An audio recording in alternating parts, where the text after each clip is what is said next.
Starting. Okay. Okay, let's say a prayer. Let's take a big deep breath. Close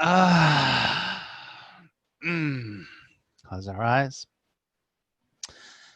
Dear Mother, Father, God, divine source, universe, all that is. We come together today with open hearts, open minds, and an open spirit.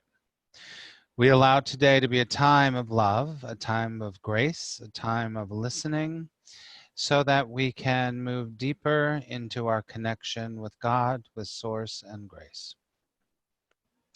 And we ask, dear God, that this meeting today be helpful to anyone, anywhere that might need it, including us. Let me take a big deep breath.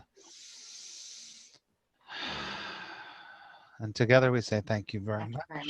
So it is. Amen. Okay. All right, ladies. Let's start off like this Share today. something. Yeah, of course, sure. Love it. You know how I've been saying about my nephew and that he's been selling cars like crazy, right? Mm-hmm. Well, this week he had a 3-month evaluation and he's #1 at the dealership out of 3 salesmen, #1 out of 96 for the district. Wow. #1 out of 547 for the region, and #1 out of 6,382 in the nation. Wow. Beautiful. Good for him. Incredible. That's great. That's So awesome. I'm still doing Dream Z. I love it. I love it. I love it. I love it. Congrats to him. And congrats for sure. And now he's paying for his own phone bill? Yeah. He gives me some Carol, money. you should pay for your phone bill now. I was going to say, that sounds about right now. I love Well, it. I'm making him pay for this service, and I still pay for the phone until November. It'll be totally paid off, Yeah. and then he can do what he wants. Good. I love it. That's great. I But love I those just things. was so tickled when he came home with this, and I just had to share it because That's really great. even though I bitch about him, I love him so much, and Well, I'm of course. always proud of him. So That's great. That's really great, Carol. I love it. Okay. Anyone else want to share anything? Okay. Well, I'm going to make you share something. Yolanda, share something, some good news for us. Good news. Well, there's no bad news, so that's good news. Okay, I guess that qualifies. That qualifies, I guess. Okay. yeah. Lori, share some good news with us. I'm getting my hair straightened tomorrow. I'm so happy. Yay. Yeah, the humidity is just poof. You know, Max, you're a half hour from me. It's been brutal, right? It's just been, you know. I know. I get it. Someone who has wavy hair also, you know what I mean. And a hairdresser, you know. Well, mine's just kink. Just kinky. So that's just like my personality. No.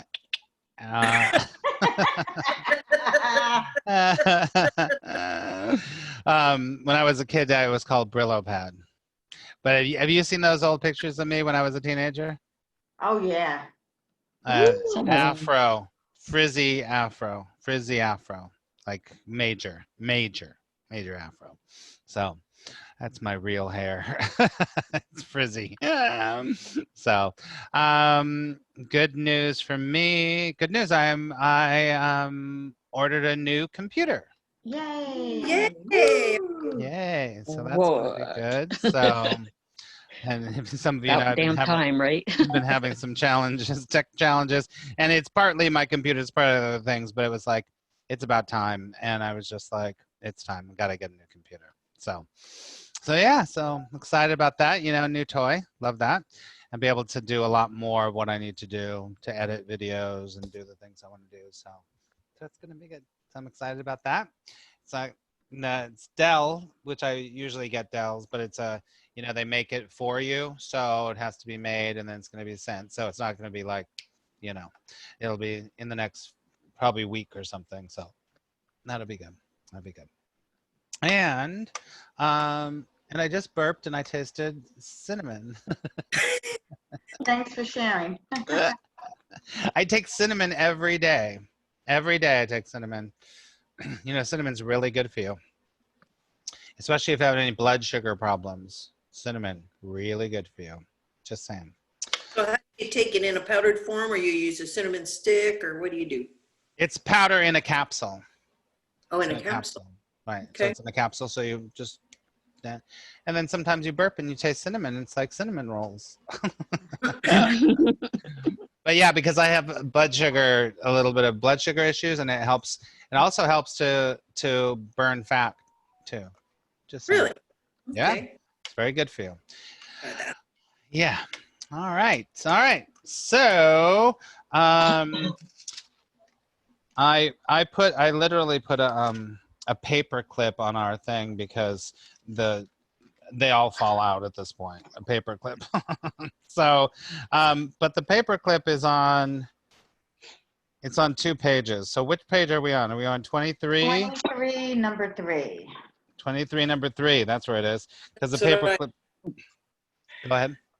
That's what I have too. Okay, 23 and number 3. All right, good. All right, so we ready, Freddies? Yep. Okay, let's take a big deep breath. Good. So I'll do a little bit of review of what we've already read. So this is the healing as release from fear. These are just a couple of the things that we highlighted. In paragraph 1, sentence 2, the miracle is the means, the atonement is the principle, and healing is the result. Right? So the principle is that we're healing our relationship with Source. The way that happens is through the miracle, and the result is healing. Okay? It's a miracle when you have a change in your perception. It's usually you have because what you want or what you're going for is healing the separation, the perceived separation, right? So you want to heal everything. Remember, everything comes from separation. So anything that's, you know, negative or whatever comes from separation. So when that's your goal is to heal your separation, then the miracle is the means to do that, and then there's a healing. You are healed. Right? Okay, so I like how he sets that up, like this is what it is. This is how it works, right? So, and then there's a lot of stuff in that first one, but I just want to highlight number 7. All healing is essentially the release from fear. I was talking to someone. No, I wasn't talking to someone. I was somebody. There was so much fear going on, and my immediate thought, first of all, my heart went out to this person, and then my second thought was, oh my God, your healing is so far away. The more fear you have, the more you're pushing your healing away, right? So it's kind of like that idea of worrying about money never attracts more money. Right. Sorry. Being in fear about the thing is not going to heal the thing. It's not. It's just going to keep you more in fear, keep you further away from the healing, further. And when we say healing, we always want to say transcendence, right? So when we were so afraid of the world, we're so afraid of the world that we want to pull back. We want to go, no, it's horrible, it's awful, it's awful, it's awful, it's awful. It's getting further and further away from you. So in a way, it's getting bigger and bigger and bigger. But the closer you get to it, the smaller it gets, and the more you can actually what? Transcend it so it can be healed. And then it turns back into unlimited potential. Otherwise, you're just keeping it as this big monster in front of them. It's like, do you ever see it? Oh, I know you've seen it. You know that Disney movie Monsters Inc.? Yes. Mhm. That's what it's all based on, right? It's all based on not being afraid of the monster, but opening the closet and becoming friends with the monster. And then you find out the monster is like funny or cute or nice, right? Furry. Yeah. And it really is like, that's the truth. Because what you fear the most is what you're going to make a monster out of it. Right? But all healing is essentially the release from fear. And number 2, I have, let's see. 2, sickness or not right-mindedness is the result of level confusion because it always entails the belief that what is amiss or wrong on one level can adversely affect another. Let me say it again. Sickness or not right-mindedness is the result of level confusion because it always entails the belief that what is amiss on one level can adversely affect the other. Affect another, sorry. So this whole thing about levels and level confusion and all this other stuff, you can do one thing over here, but it's not going to affect, it's all the same thing. It's all the same thing because there's only love is real. So one thing, when you heal one thing, it's affecting, it's everything. It's everything on some level. Does that make sense? It's like everything. You notice this. If you start to feel better about your finances, you feel better about your relationships. It's all kind of the same thing. Healing, healing, healing, healing. And it's this level confusion. You got to do this to get this. No. That's why I like in law of attraction when they say something you want to work on to change or attract in your life, work on something that you have a really hard time with sometimes, like money or a relationship or something. Because once you work on that, it's that idea that everything starts to lighten up. There's no levels. It's all one thing. It's all one thing. Does that make sense, everyone? For sure. What were we going to say? Yeah, it does. I'm just in my mind trying to, me. So just trying to, when you were talking, I was thinking like the ripple in a pond. So you throw that rock in and the ripple goes on and on and on. It affects everything as because it continues to flow, right? So you're just saying that meaning, because I know we talked about this because it's underlined. So the level of confusion, goes back to like there is no miracle more difficult than another. There's no more difficult. Yeah, there's no. Well, first of all, there's no order of difficulty in miracles. Right. So, yeah, I think I see because I worked with you with Money May and this other one, and I actually feel all around, in a sense, all around feel better. There's a lot of things about money I don't do anymore that I used to. For sure, one major thing is I don't look at the bank every single day now anymore. I don't care. I just, but I think that's what this is saying then, right? So meaning that it's not, you don't have everything on a separate line that has to be fixed. If you just get that one going, everything else is affected by that. Right. And that's the release from fear. Okay. When you release fear in one area, it helps the other areas. Right? So it all helps each other. Because there really is only one thing going on here. All of that seems like it's all different areas, but it's not. It's only just an effect of what you're believing. Right? So one heals, it all heals. And coming back to that line before, all healing is a release from fear. So when you release fear in one area, then the other, everything gets affected.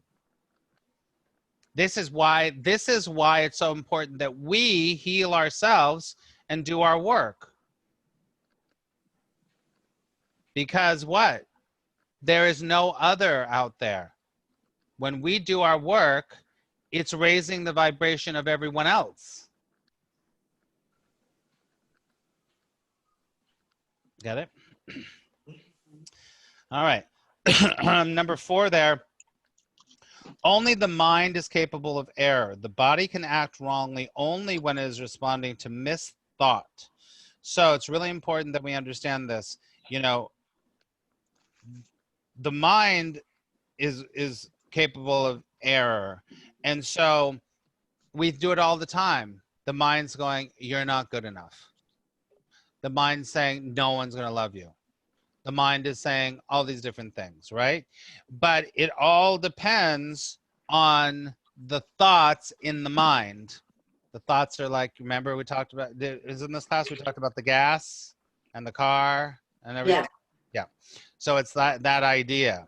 So, you know, the gas, if the gas is bad gas, bad gas. Too many beans. If you have bad gas, Unleaded or leaded. then the mind, which is the car, is not going to run very well, right? And then the body is just not move at all. the body can act wrongly only when it's responding to misthought, right? So your misthought is, I'm not good enough. And so the body's like, the car body is going to be like, oh, I'm not going to go to, not go to any stops where I know that people are going to judge me. So it's going to do what your thoughts are, right? And that's not right-mindedness, right? Sickness. We talked about number 7, physical illness represents a belief in magic. And we had a long talk about that, right? I want to hear one of you explain. What does that mean? Physical illness represents a belief in magic. Who wants to go for explaining what that means? Because it's a big one. Yolanda's like, I don't know. I'm waiting. Lori, what about you? What do you, take a stab at it? What I sort of get out of that is when you're actually acknowledging the illness to be real, you make yourself sick. That's not true. Well, it's And real in the magic is illusion. Right, and magic is part of the illusion, correct? Yes. And that's what we're talking about. Because if you remember that you're the pure child of God, the beloved child of God, then that's all irrelevant. Yeah. So we always, well, not always, but I mean, until we remember and learn who we are again, we always think in the false sense of that magic of the sickness. Yes, totally. And then we use magic to try to heal the sickness. Correct. Right, totally. Good. Going on to number 10, when it is understood that the mind, the only level of creation, cannot create beyond itself, neither type of confusion need to occur. So let me go back up here because of the 2 forms. This error can take 2 forms. It can be believed that the mind can miscreate in the body, or that the body can miscreate in the mind. When it is understood that the mind, the only level of creation, cannot create beyond itself, neither type of confusion can occur. Remember, the body is just neutral. It's just a teaching tool. It's just a teaching tool. It's like saying, I am my car. You are not your car. You are the one that's driving your car. And so when you get that, then you go, aha. Now I have, control is not the great word, but now I have choice about what I'm doing with my body. I have choice about what's going on here. It doesn't mean that your body / car doesn't sometimes get in an accident. And it sometimes might. But you don't, oh, this is good. If you, well, this is a good analogy. If you get in an accident, it's going to be hard, but let me try it. If you get in an accident with your car, let's just say it's not your fault. How what that says, what you're interpreting, what the accent says about you is important. I'm stupid. I'm a bad driver. I shouldn't have done that. Now my insurance is going to go up. Everything goes, wah, right?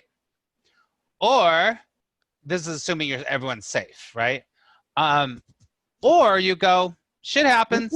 Or you go, shit happens. It's just a car. I'm safe. It's all fine. That's the difference. Or Right. there's others that scream whiplash. So Yeah, exactly. Right. And that's right. And then it becomes victim. Then they become a victim. And then or whatever. And suffering. It's Mhm. never my Pain, fault. for your pain and suffering, you get this amount. And no, it never would cover it. Yeah, you right. know. Mm-hmm. Mm-hmm. Was someone else going to say something too? I said, it's never my fault. Every It's accident never I've your ever fault. been- yeah, it's never been my fault, which is a bummer because, Yeah. you know, like, what? But then I learned that there's actually two people every time there's an accident. For that split second that somebody did one thing and somebody did something else, boom, you had this accident. Yeah, exactly. Exactly. And that's been- why it's an accident, because it's an accident. Exactly. Not because it was happening on purpose, It'd be right? called a purpose instead of an accident. Oh, I had a purpose. That's funny. Totally. Okay. All right. Let's keep reading here. Let's start with number 3. It's kind of long, but let's go for it. All right. Who would like to read number 3 for us? I will. Lori, thank you. Okay. Only the mind can create because spirit has already been created, and the body is a learning device for the mind. Right there. Clear. Mm-hmm. Keep going? Yeah. Okay. Learning devices are not lessons in themselves. Their purpose is merely to facilitate learning. The worst a faulty use of a learning device can do is to fail to facilitate learning.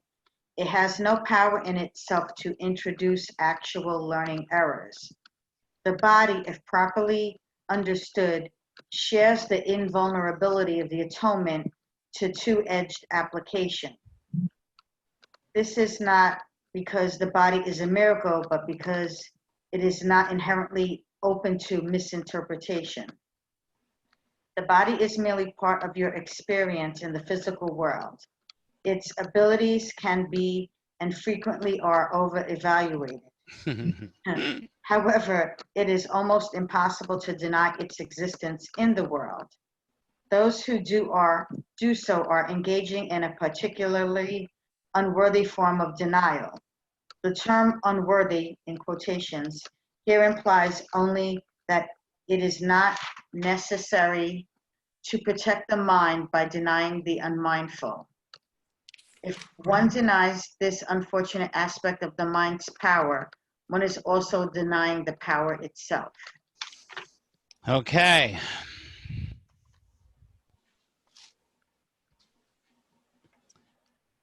Anything that stands out for you right away there, Lori? This one is a bit deep. It is deep. Let's break it down. Do you all agree it's deep? Yeah, this one's Well, a little bit challenging, but I want to learn. So let's. It's a slow one. It's a go slower one, right? Mm-hmm. So why don't we take the first line again?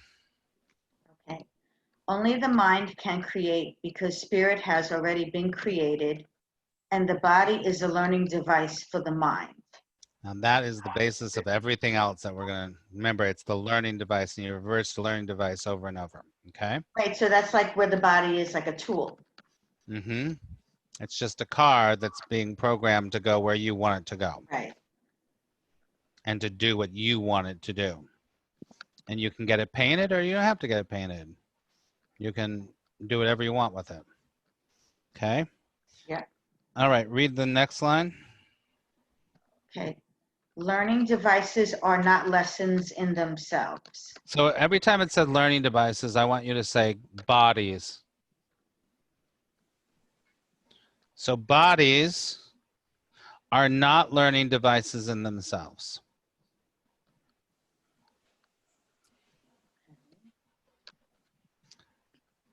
Yolanda, you're going to look, or you're going to say something? Yeah, I was gonna, well, because on their own they do nothing. It's because you're saying the mind. So you're saying the body is a tool because the mind comes up with the idea and makes and has the body follow it. The body on its own wouldn't follow it. Would just Yeah, hang the out. body would just be there. It's like the car needs gas. It needs gas, which is the thoughts, and it needs you to get in the car and drive it. It's just a learning device. Otherwise, you'd never get to Hollywood, Florida. Well, I don't know why I thought that, but whatever. You know, you'd never get there. So It would Max, just sit there. okay, so the difference between the mind and the brain, is the brain considered like an The brain object, is like, the brain is the interpreter of the mind. okay, the brain is the interpreter of the mind. So it's very basically. People confuse the brain and the mind. Mind does not live in the brain.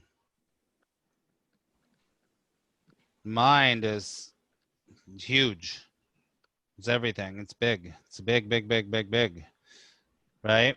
And then it's kind of like having, it's like having same sort of analogy, but there's all this electricity going around in the world, right? Or all in our atmosphere and everything. But you need a lamp to turn on the electricity to come through. The brain is the lamp, right? So it interprets the electricity to come through. Okay. Okay. And also, just so you know, the brain is also part of form,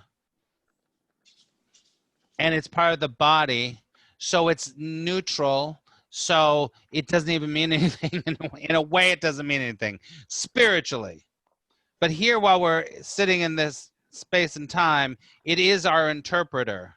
The brain's our physical interpreter, just like our heart is the thing that pumps the blood. The pancreas is the thing that's regulating our blood sugar. The brain is regulating the mind. Okay? Okay, thanks. Sure. Okay, learning devices are not lessons in themselves. Why would he say a body isn't a lesson in itself?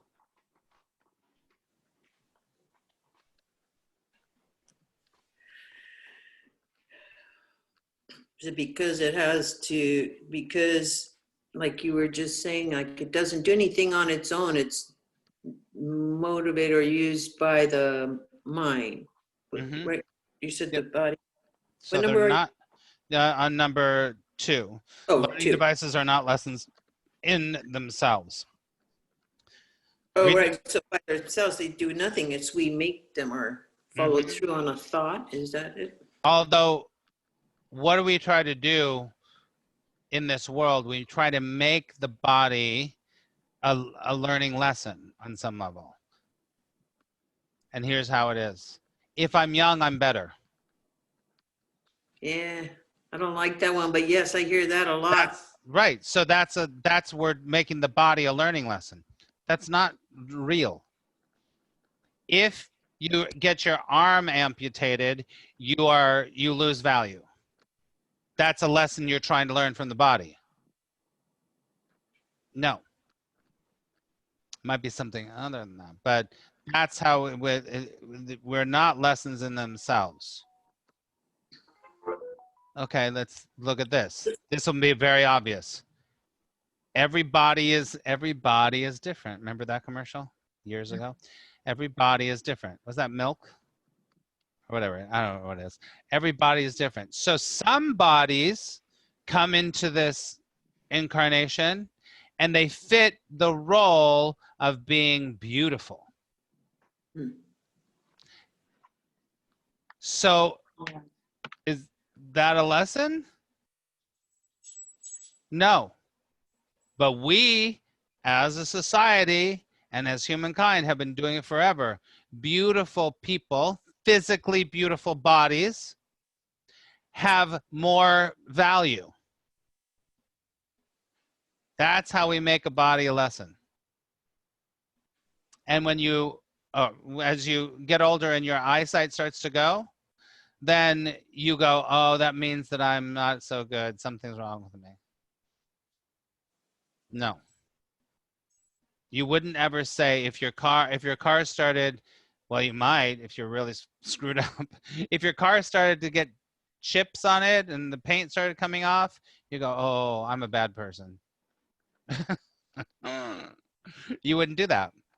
But if the body gets arthritis or it starts to lose its eyesight because it's getting older, you go, oh, something's wrong. Old, bad, old, bad. Right? So. I think I get that. What'd you say? I'm sorry. I said, I think I get that when you were, because we put, when you were talking about the beautiful person and all that, that is like, creates levels, and there's some more value in being beautiful than just being, than being just an everyday person. There's more everyday people that are extremely beautiful, but. Yeah, exactly. Totally. That's the same. It's the same thing. We do it all the time. Just open up a Vogue magazine, right? There's not many normal looking people in there. So the lesson would be to learn to love and accept just the way it is, instead of thinking less of yourself because you're not that beautiful person that, of course, our society puts up on the pedestal and all that, right? It's to see the value in all things regardless of. It's the meaning you're giving to it. The meaning you're giving to it. Or the meaning you're You giving. could be like, that's a beautiful body. And it's a beautiful body. But it doesn't have, and then you don't have to go to, and they're better than me. Okay. A Volkswagen and a Ferrari. So there's a Ferrari and there's a Volkswagen. Both things can get you to Hollywood, Florida. But you're like, it's better to go in the Ferrari. We're super conditioned, huh? Oh, yeah. Yeah, for sure. For sure. And that's the ego getting into your brain. So, right? We're totally conditioned, unconsciously conditioned. All right, let's keep going. So that was number 2. Read 3, please. Their purpose is merely to facilitate learning. Like their purpose is merely to get you to Florida. Okay? Keep going. The worst a faulty use of a learning device can do is to fail to facilitate learning. Right. What does that mean? Use the analogy of the cars again. The worst a faulty use of a learning device can do. Is it sort of like you're trying to go somewhere in a broken down car? Or you have a car and you never use it. Okay, that makes more sense. Yep. You have a Ferrari and you're like, I don't use my car. It just sits in the garage. It sits in the garage. It's like when you have those special plates. The special service, plates and service. And then you keep, they're like, that's only for special things. Or you only wear certain things. You're like, oh, I can't wear that because it's too special. It's for a special occasion. And then 25 years later, it's sitting there and it's like, I haven't put it on for 25 years. What the fuck? It's like, so true, though. You got the special plates. Use them. Every day special, right? But this is more pointed, is that it's there to help you to get to Florida, the car. And then you're not using the car, and you're still wanting to get to Florida. Duh. So the body, if we're using it for other purposes besides learning, then it's all a waste. It's all a waste. It's kind of like you walked through this earth the whole time and you never thought about anything other than just being here on earth. Does that make sense? It's like taking the more difficult path. I feel like when you're talking to me, it's a choice of taking the more difficult path when we don't really have to, but for some reason, maybe we're herded that way. Well, All these things we're told. So let me say, hold on. The worst, I want to say, comma, a faulty use of a body, that can do is to fail to facilitate learning. So if you go through your whole life and you never ask, who am I really? Okay. If you go through your whole life and you only live for things of this world, Okay. that's what he's talking about. Okay? And people do it all the time. They do it all the time. Okay, read the next one. Okay. It has no power in itself to introduce actual learning errors. Read the next one. The body, if properly understood, shares the invulnerability of the atonement to two-edged application. This is where it gets a little bit more. Yeah, I'm not sure what that means. I get it. I get it. So it has no power in itself to introduce actual learning errors. What has the power to introduce learning errors? The mind? The mind. The mind. Okay? So the mind has the power. The body has no power. Remember, it's just the car. Okay? It's just the car. The body, if properly understood, let's just think about this, properly understood, shares the invulnerability of the atonement. I don't want to do the two-edged yet, but why would the body and the atonement be connected and share the same invulnerability? Because the atonement is completely invulnerable. Nothing can ever cut through the atonement, your connection with God. Nothing will ever, change that. Why would the body be the same, you think? If you really get what the body is. Because it's the tool of the mind. You're on your way, yeah, kind of. Mm-hmm. Invulnerability.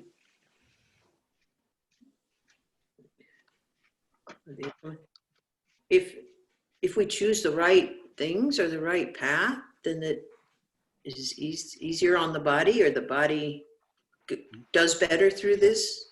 Yeah, for sure. Because listen, what's not right-mindedness and what's a wrong choice? Things that make you feel bad, things that make you feel sick, things that make you feel angry, ideas that keep you stuck, suffering, being a victim, all those things. That's the opposite of what the atonement and being invulnerable is. Because the body's learning tools, so God's source and love is speaking through the body and running through the body as well as it's running through the mind. It's running through everything. Did you get that? You following, everyone? Kinda? Maybe? Right, so that's where treating our bodies well, we get into all kinds of different things, but treating our bodies well, like you're saying, because it feels good. So going with that flow of what feels good and doing that, as opposed to giving into those thoughts of doing something different that causes us to not feel good. Uh-huh. What we're supposed to learn to do. Well, yeah, because you will feel better. But guess what? Your thoughts might be saying you don't deserve to feel better. So then you're like, oh, I better go shoot some heroin. Just kidding. Which might make you feel good at the beginning, but then it doesn't. But whatever. It's your thoughts are gonna then make you do something different with your body. That's like a constant conflict, isn't it? Like we feel good, but then we feel guilt, or then we feel or find wrong in ourselves, but then we feel good, and it's kind of like the ping pong game, or back and forth and back and forth and back and forth, and like, holy smokes. To That's bring right. it to one where the body and the mind are feeling good at all times. Okay, but here, I'm going to get you out of it. Ready? It already is. It already is perfect.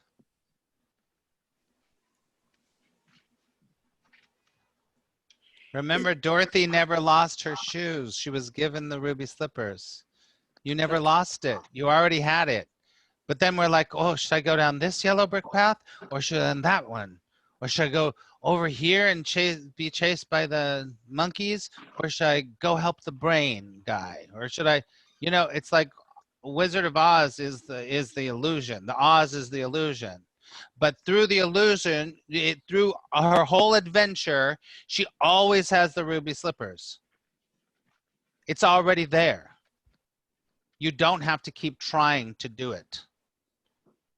She could have, if you were to redo the story, it would have been a really short story. If she would have woke up in Oz and she got the slippers, she could have said to Glinda right there, before she got on the yellow brick road, she could have said, there's no place like home. I want to go home. Boom. She would have been back. But she didn't do that. That's the human journey. We're like, wait a second, I'm here. Oh no, oh no. But she didn't realize she already had it with her. Like we all always had it with her. She thought that she had to get up and go search. So that's what gets you out of, because everything else that you're describing, we all do it. It's like, should I do that? Should I do that? No, yes, no, yeah, no, no. That's duality. And duality always keeps you in suffering. Yep. Take a deep breath.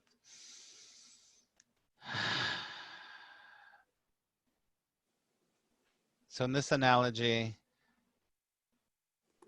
Dorothy got the Ferraris on her feet. Those slippers are Ferraris. Okay. All right. Actually, understand. Oh, I didn't go to.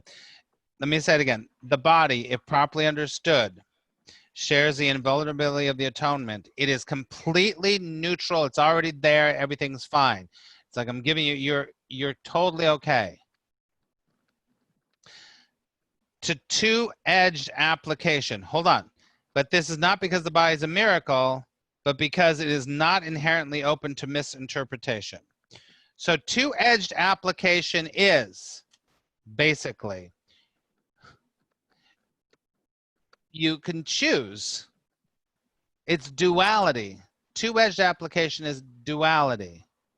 You can either use your body for the reconnection back with God, or you can use your body for anything else.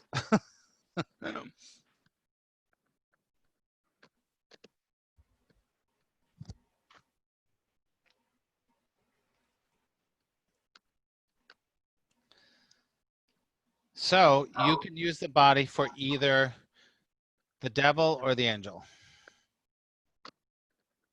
Two-edged application. You can go this way or you can go that way. You can go to Florida or you can go to Tennessee. You can use it to stay on the earth or stay in the illusion, or you can use the body to help you to transcend the illusion and remember your connection with God. Get it? Okay. All right. I just read it, but let me just read it again really quickly. This is not because the body is a miracle. The body is not a miracle. It's a learning device. It's a what? Learning device. But remember, a miracle is a shift in your perception, right, everyone? Mm-hmm. So this is why you could have a miracle healing of cancer, because you could change your perception about the cancer that's in the body. So it's not a miracle, right? Because it's not inherently open to misinterpretation. Inherently is the word there. Because you could misinterpret that the body is everything. People do it all the time. Your body is you. So you could interpret it that your body is you. Oh, my body is, this is what people think. I started when I popped out of my mommy. I end when I die and go into the ground. That's what people think. And we think that on some level too, because if we didn't completely, then we would be able to transcend the body and the ego. On some level, we believe it. Capiche? Okay. All right, read the next line, number 8. The body is merely part of your experience in the physical world. Read number 9. Its abilities can be and frequently are over-evaluated. Why are you laughing? Because, because we give so much value to something that really has such little value. Exactly. And that's one of the lessons in the course. You value the valueless. True. Think about this, not to jump on you, but you just said this. The thing about the hair. That's a body thing, right? Of course you want to get your hair done. It's fine, whatever. But we can, I don't know if that's happening for you. I know it's happened for me before, and it does happen to me for sure, is that we equate having frizzy hair with something's bad. That's what it's kind of talking about. I get it. I totally get that. Totally. We all do it on some level, right? Mm-hmm. Come back to the beauty thing. We over-evaluate having a straight nose. Oh, mine's not straight enough. I need it straighter. My eyes aren't arched enough. I need them archter. Archter. Sometimes when I get Botox, it comes out like that. First time I ever got Botox, it was too much, and it was like, I am Snow White's evil stepmother. And they were like that. It's incredible. I was like, every day that I go to bed, because Botox like settles in, right? So when you first get done, it looks like nothing, and the next day it's like, oh, something, and then you're like that, and then you're like, and every day these start going up, up, and I was like, good morning. I was like Fu Manchu, or I was the evil stepmother. It was like crazy. And I was like, I went back, and she's like, oh, we got to change something there. And then she had to do something to make them go down. But we over-evaluate the body, right? Think about people that sadly, use sex to find love. That's over-evaluating the body. Nothing is wrong with sex, that's for sure.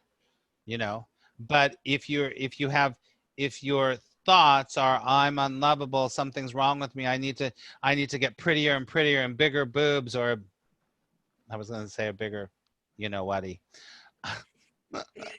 penis. I don't think there's an operation for that, but whatever. Or I got to be the stud. Da, da, da, da, da. That's over-evaluating the body. And we do it all the time on some level. So. Is that part of all those health and fitness magazines where, you're perfect if you have a 6-pack and this, that, and the other? Is that over-evaluating the body? Or does that go along the lines of... It depends on the meaning that you're giving to it. And It depends on the intention of the people that are... Listen, first of all advertising of that sort has the intention to make you feel bad. Right. If you don't have what they're showing you, man, you need to do something about it. Right. Something's wrong with you. Something is really wrong with you. Whereas it's different, it's different if someone, one of my students who I'm so proud of, still is obese, depressed, obese. And she has now lost, I think, over like 160 pounds. And here's the deal. She finally got that it wasn't about what you're talking about. Something in her said, I'm done. And then she started doing all the stuff that they tell you to do. And then she started going to her training, and she started doing her stuff, and she started eating right. But she didn't find it right away. She kept going, I'm a bad person because I'm fat. Oh, I got to be better because I won't be able to work. I can't even get to an audition. She's an actress. I can't get to auditions because I'm mad. Da, da, da, da, da. But something clicked. something clicked. And then guess what?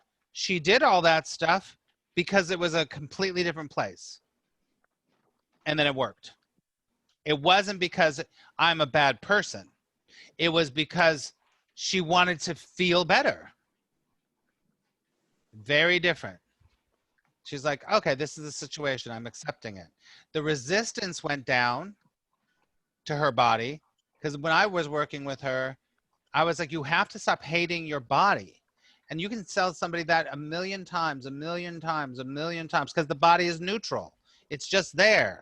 And she was giving all this meaning to, because she was obese. Listen, I have no idea how hard that must be. But then something happened. We worked for a while. She took a little bit of a break. She did a little work, and then all of a sudden something clicked. And something fell right into her life that was exactly perfect at the right time. And it wasn't like, I'm doing this so I can feel better about myself. She was like, I'm doing this because it's the right thing.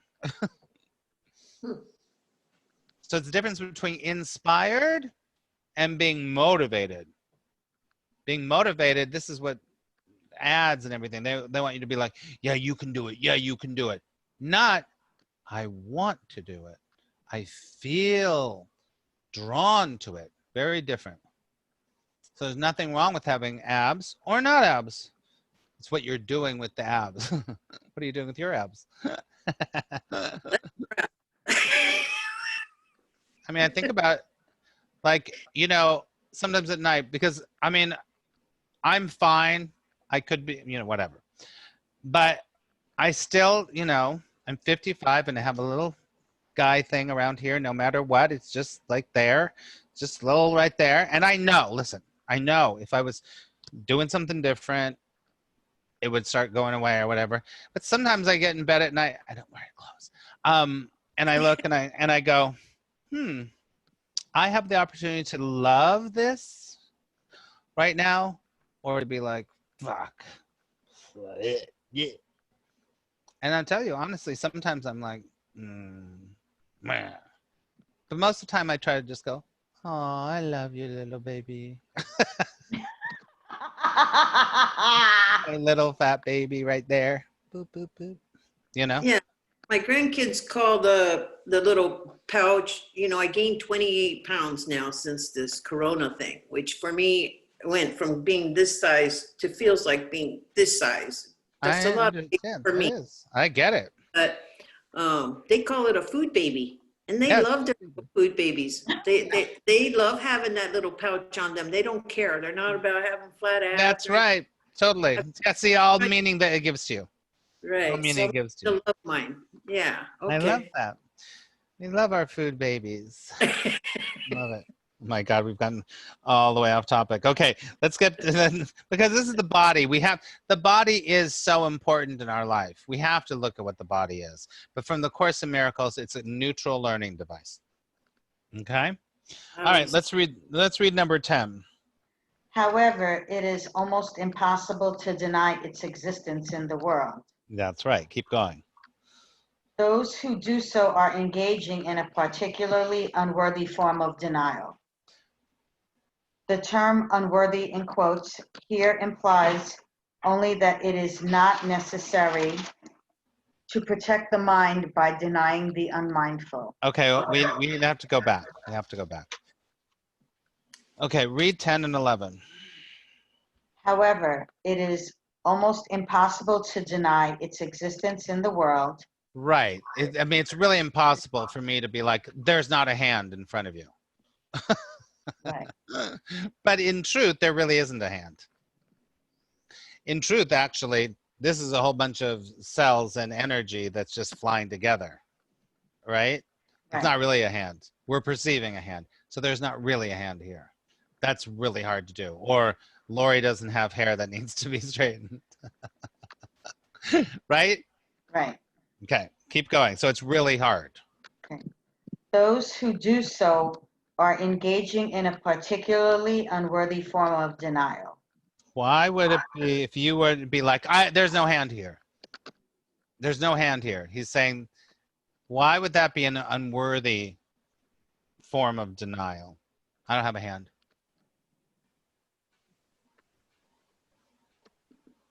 Because the body's a tool to help you. So if you're denying its existence, then Good. Now read the next line. okay. The term unworthy here implies only that it is not necessary to protect the mind by denying the unmindful. Do you get it? Like what you just said, actually. Read the last, or yeah, the last one. Okay. If one denies this unfortunate aspect of the mind's power, one is also denying the power itself. So the mind, this is now we're coming back to how the mind is perceiving the body. How the mind is perceiving the body. The term unworthy here implies that only that it is not necessary to protect the mind by denying the unmindful. So you don't have to say, how do I say this? You don't have to say my hand's not there.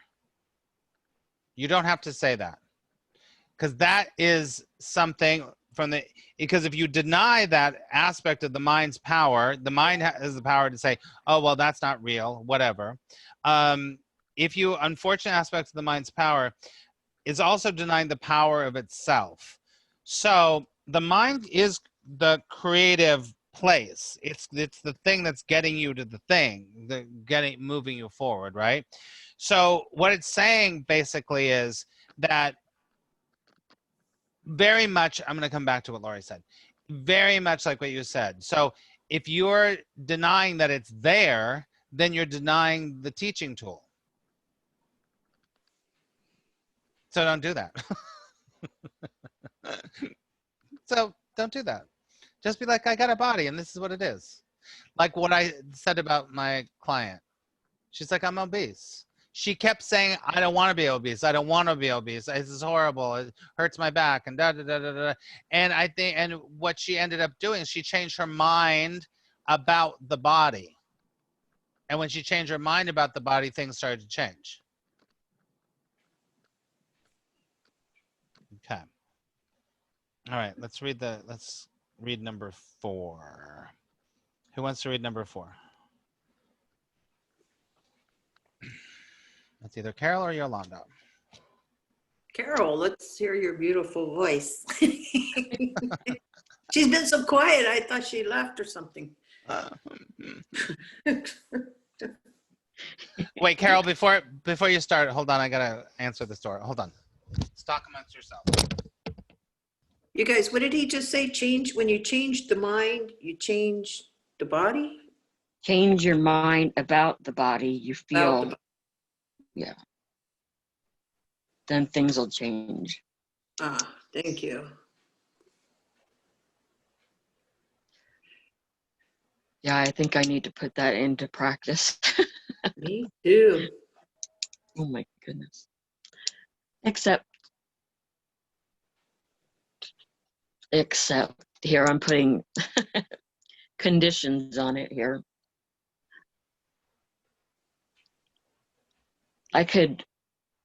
We could try and follow a diet. But then you see that damn cookie and you know dang well it's calling your name. I've been so good. I've been resisting cookies and cakes and candy and such, but the potato chips, my mom still brings them home to me, and nobody in the house besides me eats potato chips. So of course I'm gonna eat them. Oh, yeah. What I miss? Oh, we're just talking about stuff from class here, changing the mind about the body and giving in and having resistance. And what? Take care. Giving into resistance. Giving into resistance about potato chips? Yes. I had the other day I had a bagel, and I've kind of been once a week. I've been going off my keto like once a week. It doesn't include drinking some wine during the week, but bread. And so, and I've just like, instead of going, oh, I'm going off my keto, I'm having a bagel, oh my God, I just go, you know what? Sunday I can have a bagel. It's okay, whatever. I don't care. I don't care. It's okay. Instead of going, oh, this is bad. I want that salt bagel with the scallion cream cheese. Bad. I just go, I'm having it. It's no big deal. It's one day. Who cares? Right. It's Well, kind you of don't like eat a lot of bread then, right? no, You don't eat a lot of bread, no? no. No, that's the same thing. It's like if my mom and dad, or well, my dad eats bread, of course, but if I didn't, if they didn't buy it, hold on, I could do without it. You know, I mean, I don't, I'd rather just grab 2 pieces of salami or something and roll it with some cheese and yum. Just munch it That's down like that way, my you know? diet. That's like my diet. Pardon? That's like my diet. Almost. Oh, Almost. roast Yeah. beef and cheddar and yum. Mhm. Yeah.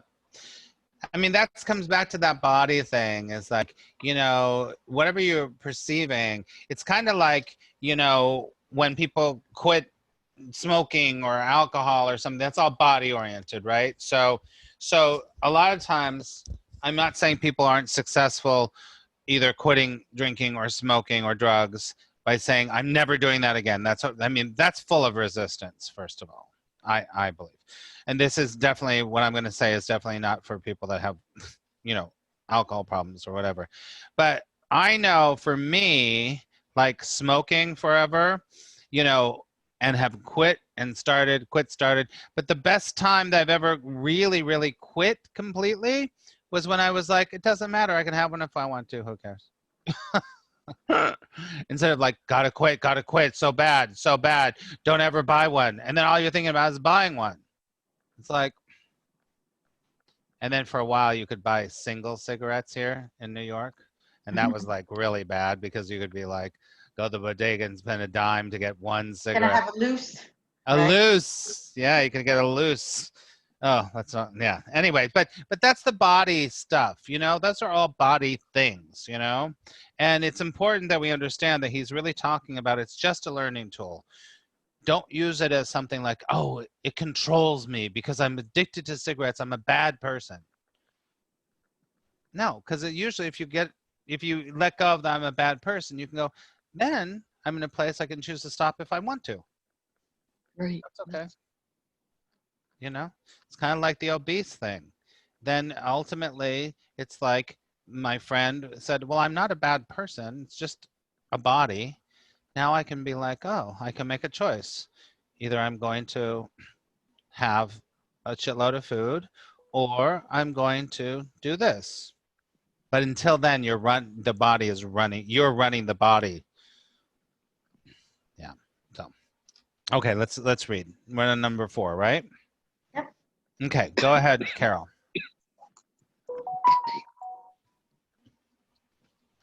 All material means that you accept as remedies for body ills are restatements of magic principles. Say that one more time.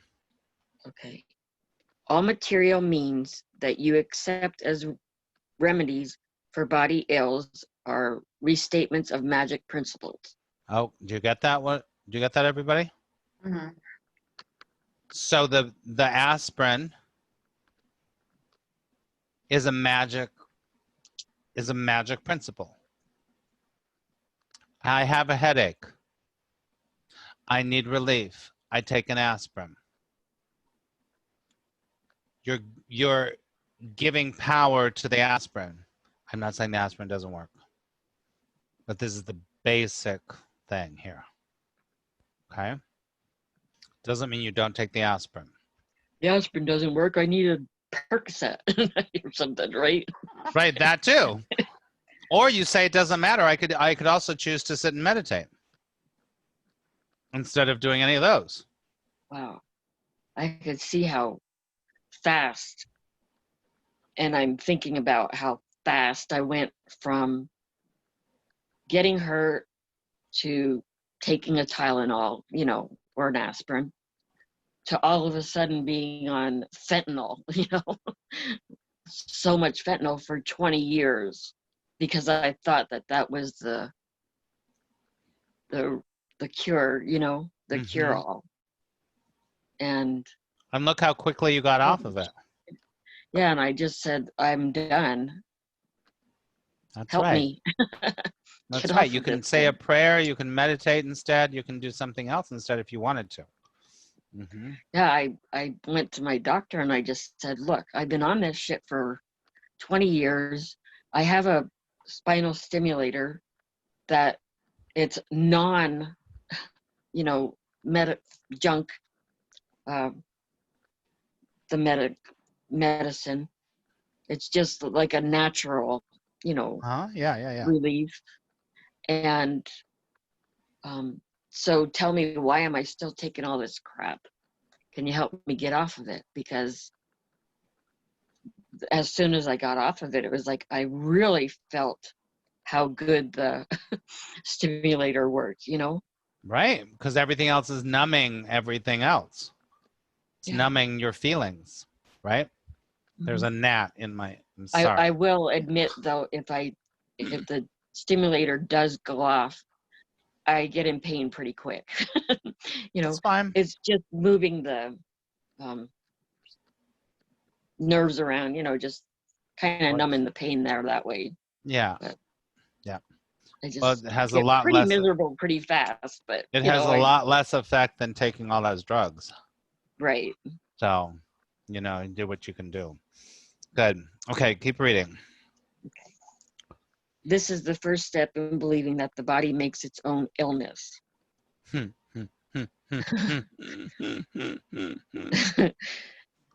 there a reason why I'm reading this? Right, and the body doesn't make its own illness, does it? Yeah. No. Keep going. It is the second misstep to attempt to heal it through non-creative agents. It does not follow, however, that the use of such agents for corrective purpose is evil. That's huge. Read that again. It does not follow, however, that the use of such agents for corrective purposes is evil. Do you get that? Read the next line. Sometimes the illness has a sufficiently strong hold over the mind to render a person temporarily inaccessible to the atonement. Boom. Sometimes you need the stimulator. Sometimes you need the aspirin. And that's okay. It does not make it evil.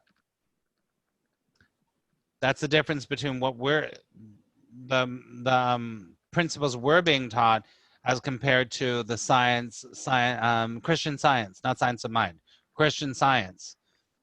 Because Christian Science, what did they say? No blood transfusions, no surgeries, no pills, nothing. Because if you take a pill or if you have a surgery, it means that you do not trust God to heal you. Right here is very clear. That's not the principle that the Course is teaching us here. Because sometimes the mind is rendered the person temporarily, it's inaccessible to the atonement right there. So you just can't do it on your own. You need a little help. You're not, you know, the Dalai Lama sitting there going, I can heal myself and everything's perfect. You might believe that that's possible, but you can't do it yet. So take the aspirin. You might not be able to get to the place where you have a miraculous healing of your cancer yet. So you might want to do the chemotherapy. That's okay.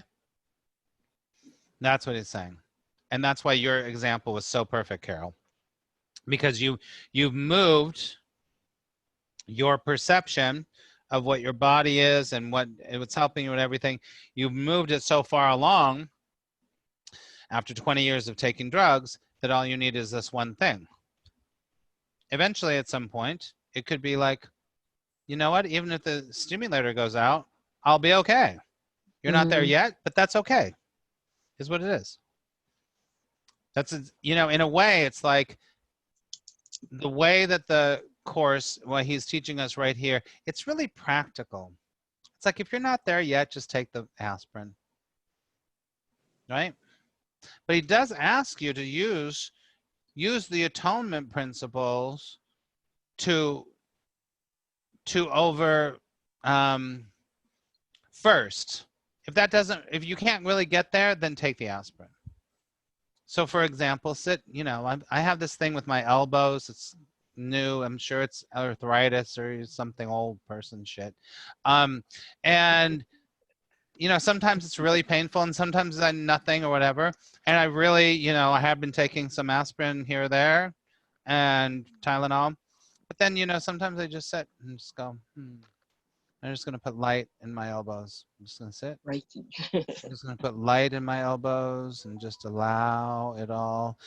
And a lot of times I'm like, wow, it's gone. It's gone. So you attempt to do that because that's the atonement. That's going back to your connection with God. That's not magic. Okay. It's really powerful. Keep reading. In this case, it may be wise to utilize a compromise approach to mind and body, in which something from the outside is temporarily given healing belief. See? This is because the last thing that can help the non-right-minded or the sick is an increase in fear. That's huge. You don't want to get more scared, right? Keep going. They are already in a fear-weakened state. If they are prematurely exposed to a miracle, they may be precipitated into panic. This is likely to occur when upside-down perception has induced the belief that miracles are frightening. This is really powerful. I could remember the induced panic, you know, that part here. I could remember just the thought of going to the doctor's office or going in for a surgery, how I would, I'd be coughing and get myself so worked up before I'd even get there, you know? Mm-hmm. And it was all just because I was afraid of what they were going to do. Mm-hmm. Mm-hmm. That's interesting. That's interesting. I get that.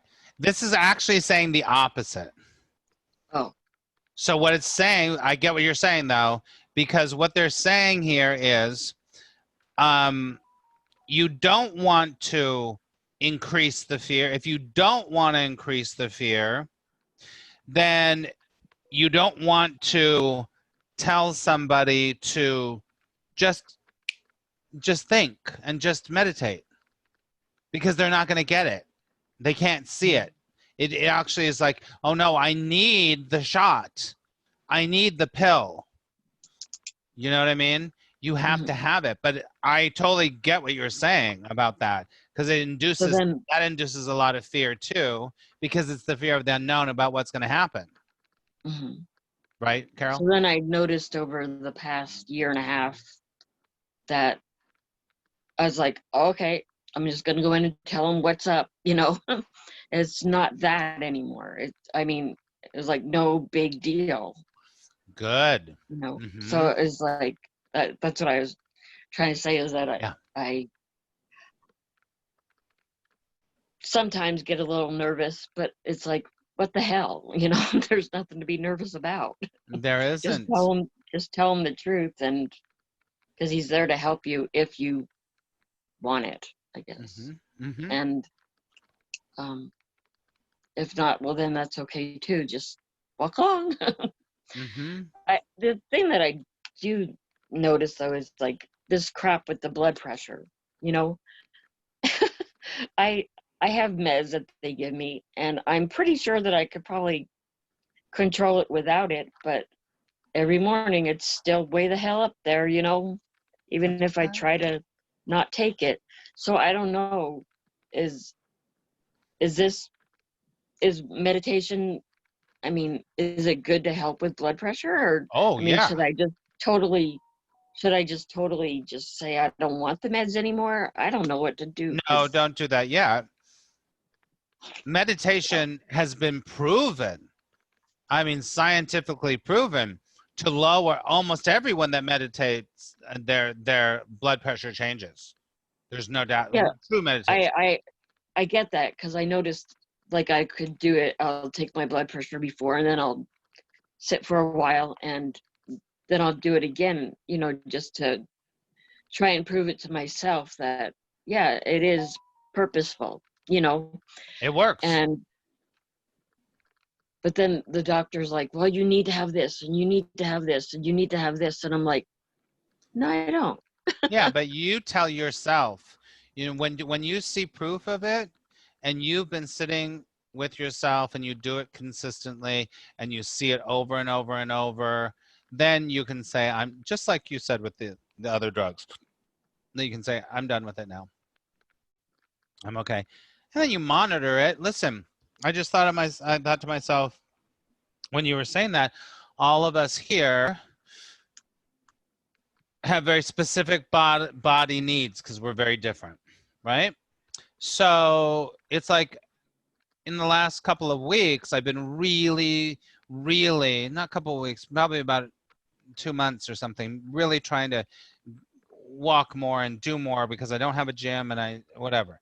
And boy, oh boy, it's kind of like when I was a long distance runner, I would run 5 or 6 miles a day. And then on the days that I wouldn't, if it were a couple of days, I'm literally, my legs would start going like this and going like this. It's like my body needs it. I have to do it. This morning I went on a really great walk, and I was like, I only have an hour and a half, but I have to do it because the body gets used to what's good for it. It gets used to what's good for it, right? And so you just train your body into it. And then, it's kind of like meditation. And meditation makes your whole body go, and it flows and it works much better. The cells and the blood and everything works better when you meditate. So, just test it out. Sure. Really, your situation is a great situation to do a lot of experiments. Be like, yeah, that makes me feel like this. This makes me feel like this. Let me try this. So it's good. Okay, so Okay. this whole thing about it is that sometimes you're in a place or someone else is in a place where they can't believe in the miracle yet. Some of us are in a place like, I live in the world of miracles, bitch. It doesn't matter. I live in the world of miracles. So if I get cancer, if I whatever, first of all, it doesn't matter if I die because I'm not a body, so who cares? But second of all, why does everything always work out perfectly for me? I have miracles happening in my life all the time. So I can get rid of cancer even if it's like stage 4, the worst thing ever. I'm ready. I don't know because I haven't had that diagnosis, so I don't know what would happen to me. But I'm much more likely to be willing to be like, I'm in the miracle business, babe. Other people are like, they have not trained themselves to be there. They're not ready yet. They're very body oriented. So it's like, just do the chemotherapy. Because it's going to create too much fear for someone to say, just trust God's going to take care of you. They're going to be like, fuck you. I'm going to the chemotherapy. Doesn't matter. That's what this is saying. So this is likely to occur when upside down perception has induced the belief that miracles are frightening. Do you get it? If you're not used to miracles and having divine intervention in your life, just go do the chemotherapy. But there's also the other thing. Nothing's either or. You could believe in miracles and go, I'm being guided to have chemotherapy right now. I'll do that. It's not either or, always. But you don't want to ever, for yourself or for others, increase fear. Right. That's the whole thing. Don't increase fear. If something's going to lower fear, even if it's little, you do that. Let's read the last one, then we'll be finished with this section. Yay! Okay. Yolanda, you're up. The value of the atonement does not lie in the manner in which it is expressed.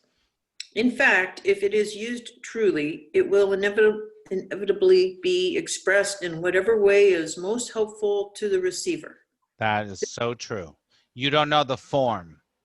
You just know that you're connected with God, and I don't know how it's going to happen. Doesn't matter. It will come out. Keep going. Okay. This means that a miracle, to attain its full efficacy, must be expressed in a language that the recipient can understand without fear. You're right. Sure. That has to do with our perception, sort of, right? The way we see something. Or is that a realizing it's a miracle? Reread that sentence again. This means that a miracle, to attain its full efficacy, must be expressed in a language that the recipient can understand without fear. Okay, I'm going to give you a couple of, so it's, he's saying expressed in a language that the person with the cancer can get. So sometimes you might have to say, you know what, John? Archangel Michael is going to take care of you. And they go, oh yeah, I got it. Michael's got it. Sometimes you might have to say, John, the best way to get through this is for you to do Laetrile injections. Oh, okay. So it's how you express it and you relay it that's more important, because the person receiving it, they're giving meaning to it. They have they grew up with Archangel Michael, so they're like, oh, okay, Archangel Michael's going to take care of it. And other people didn't, so that's why the language thing. Okay. Get it? Okay. Yep. This does not necessarily mean that this is the highest level of communication of which he is capable. It does mean, however, that it is the highest level of communication of which he is capable now. Now. Open to receiving that message. And right? Now is really important because it's got to be in the now. Okay. The whole aim of the miracle is to raise the level of communication, not to lower it by increasing fear. So if we say something that they are not really vibing with, or right, it's not their belief, or they're not truly into that, then that increases their fear, because that's not where they're at. It could increase their fear. It could also increase their doubt. Right. It could also increase their anger. You know, when people go, when someone that doesn't believe in God or source or love, and you say, it's okay, I'm surrounding you with angels, everything's fine. They're like, fuck you. Don't fucking surround me with angels. They're not going to do anything. They're just pictures in a book. You don't want to do that. You want to find out, they're like, oh, they believe in, or they subscribe to, I don't know, Freud. So you tell them something Freudian, and they go, oh.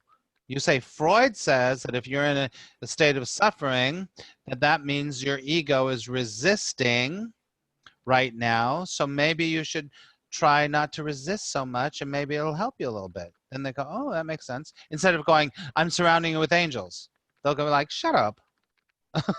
Right, I totally get that. I was there at one time with the angels and whatever, and the higher power and all that. At one point during my life, I was there, very resistant to that. And it's not better. The Freudian person is the person that, please, I believe in Freud. It's not that one's better than the other. It's just where you are in your consciousness. It doesn't matter. And you're right, Yolanda. I mean, obviously you've done a lot of work and you've shifted and you've changed, and we all have. But this is really important, because what's the title of this section? Turn the page. Healing The for separation, healing as release from fear. Healing as release from fear. That is the whole situation. When you release fear, there's a healing. So after all we've talked about, you can just be like, any kind of healing which just boils down to, how can I lower fear? And that might be, I believe, Archangel Michael. It might be reading something by Freud. It might be going on a run. I don't know what it is for you, but it has to match for the individual person. It might be taking a Tylenol. It might be, okay, I'm going to get a little controversial. Ready? It might be taking hydrochloroquine. No thanks. But you understand what I'm saying? Yes. Because hydrochloroquine is just a magical thing.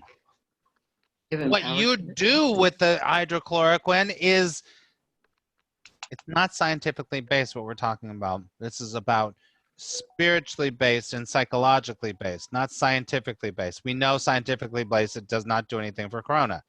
We know that. But, you know, some people believe dancing naked under a full moon will bring you a lover the next day. I like that. Great. Go for it. Dance under the moon. Naked. And you got to have a few crystals going on somewhere for sure. But you know what I'm talking about. So the whole point is, whatever reduces your fear, do it. If you want to help someone to heal, help them to reduce their fear. This is why naturally, when someone's in fear, if you are halfway connected, you go, it's okay. Don't worry. Everything's going to be okay. You want to reduce their fear automatically, right, everyone? You automatically go, it's okay. It's okay. We're going to figure it out. Doesn't matter. Everything's going to be fine. You want to reduce their fear because intuitionally, you know that the fear is going to not help them at all. You might not know what to do or what to say, but you do know how to soothe them and say, it's okay. It's all good. And you might know what they like and what makes them feel good. So you'll be like, hey, why don't you watch some of your favorite shows? Why don't you play some of your favorite music? Why don't you do that, Wiccan spell thing that you do that makes you feel good? Because it doesn't matter what it is.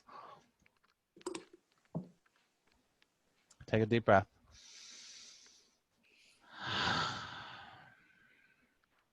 Okay. Good job. We finished one. Yay. All right.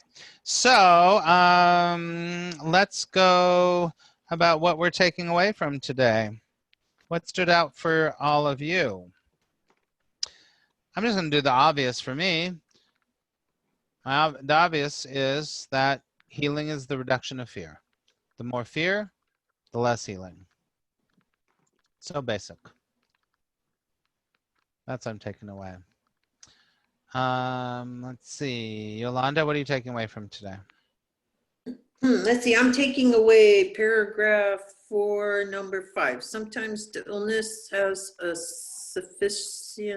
sufficiently strong hold over the mind to render a person temporarily inaccessible to the atonement.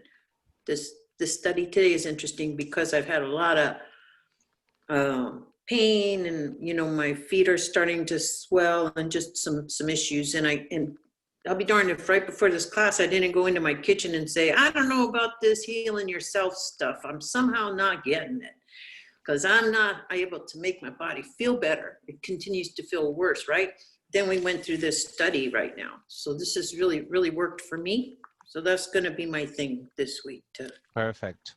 work And you on. probably definitely want to reread it and let it and contemplate it. Read it slowly to yourself. Yeah. Good, Yolanda. Awesome. Great. Carol, what are you taking away from today?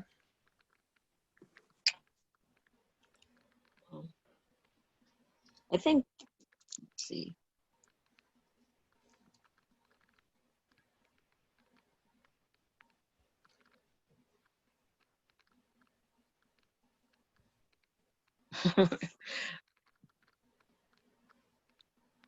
What I want to say is that I want to be in right-mindedness so that I do have my connection to God. So then maybe also, I guess, it would lessen fear.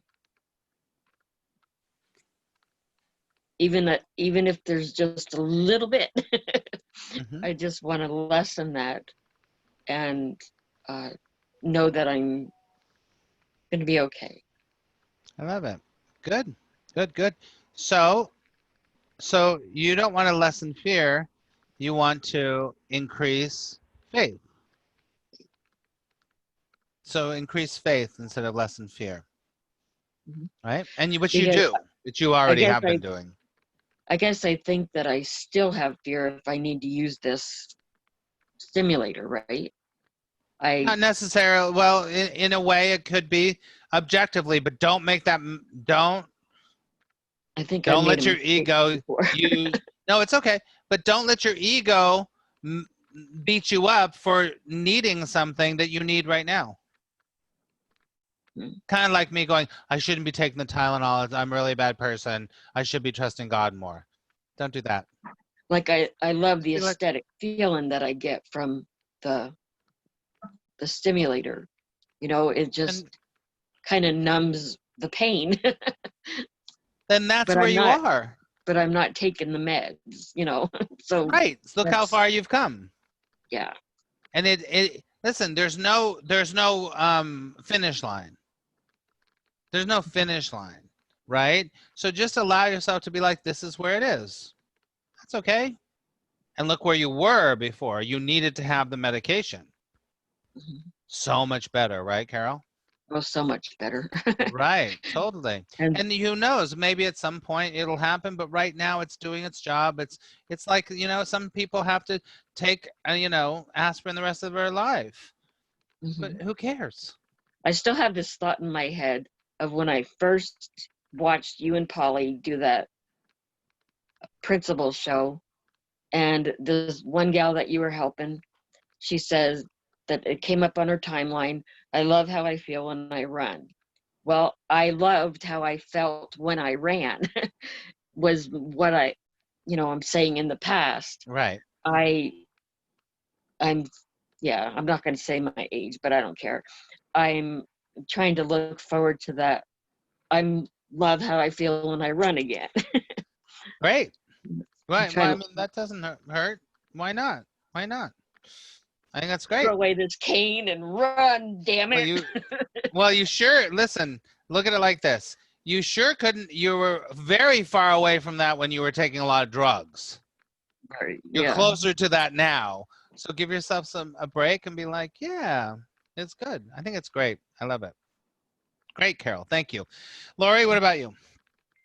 I wrote before, don't equate the tool, meaning the body, with who you really are. I don't know, that just came to my mind, so I wrote it down.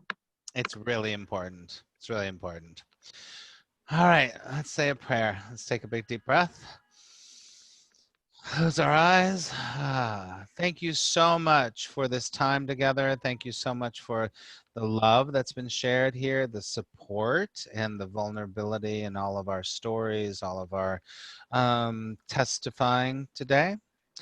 And we ask, dear God, that we remember that healing truly at its core is a reduction in fear. And on the opposite side, that healing is an increase in faith, an increase in really allowing and surrendering to the miracle of life and any kind of miracles that can happen that is beyond our own small perception.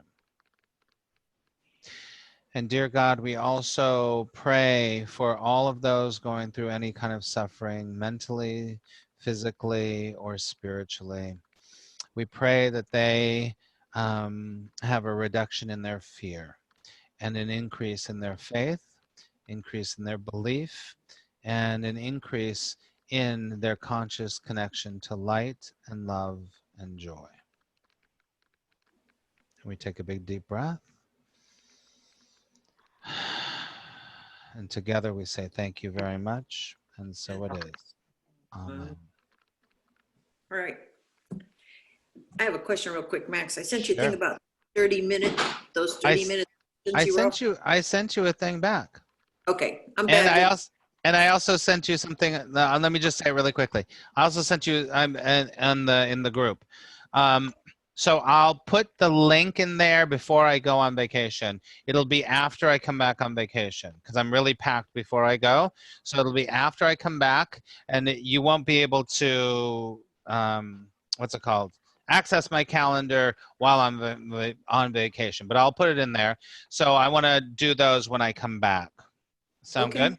Yeah, great. And then also, yeah, so yeah, next week is our last one before we have our break. Next Friday. Okay? Okay, thanks. Okay. All right, everyone. Everyone say, I love you. I love you. Great weekend. All right, you too. Bye.